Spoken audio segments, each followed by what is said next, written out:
Thank you, Madam President. I want to open my comments by thanking everyone who's still here, because this is obviously a long conversation, but this is an important conversation.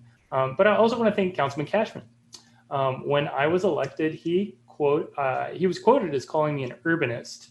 If only I had known that word before I was elected, I definitely would have used it. So to me, urbanism is about having places where people want to be and having places where people want to go. I talked a lot about the concept of a 20-minute neighborhood. Basically, we all deserve the opportunity to be close to things we need to survive and thrive, all within a 20-minute walk, ride, or roll, as in no cars. We live in the real world, not Narnia, but I still think that District 10 is pretty darn perfect. Much of what makes District 10 so perfect is that we're a slice of the city where people want to live, work, and play. I've lived in the East Central Area Plan boundary since 2007, and I personally followed this plan since before I was a candidate.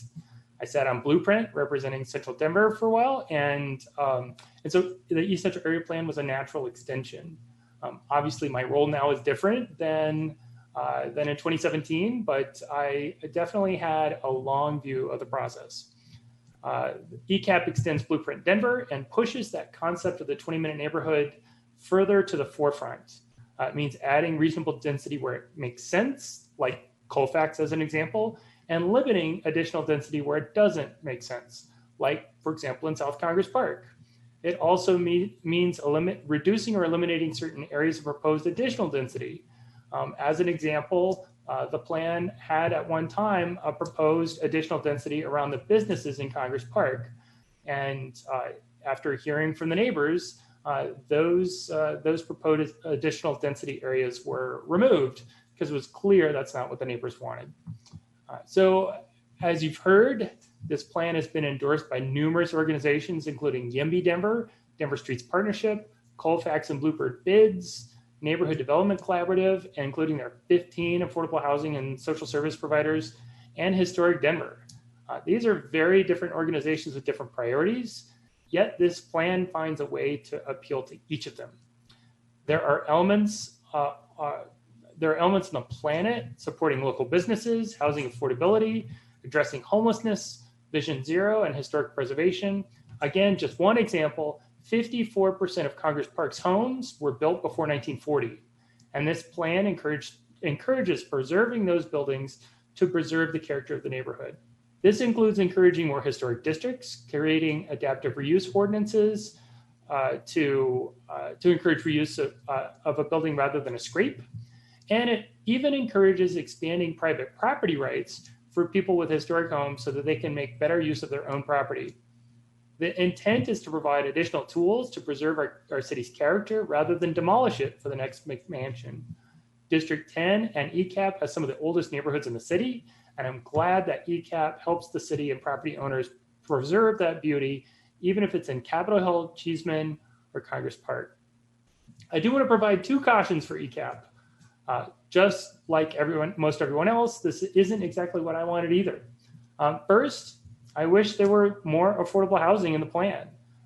Still, this isn't really, I don't believe, a problem with the plan. It's more to do with the laws that handcuff our ability to require affordable housing.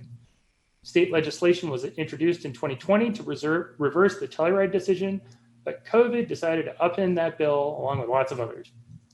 I continue to encourage everyone to contact our state legislators to ask them to reverse Telluride and to give us, all political subdivisions, including Denver, the tools we need to do what is clearly demanded by the people of Denver. Second, I'm saddened by the amount of misinformation that surrounds this plan. We've talked about this before as a council, and I want to bring it up again for this discussion. Right now, Denver law says RNOs are the way we should communicate with the people and the way people should respond. It's clear that communication process needs improvement, and it is no more front and center than with the East Central Area Plan. Here's a troubling point.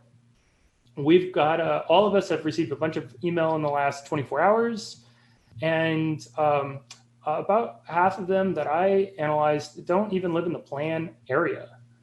It's troubling for two reasons. First, because they believe they were in the plan area.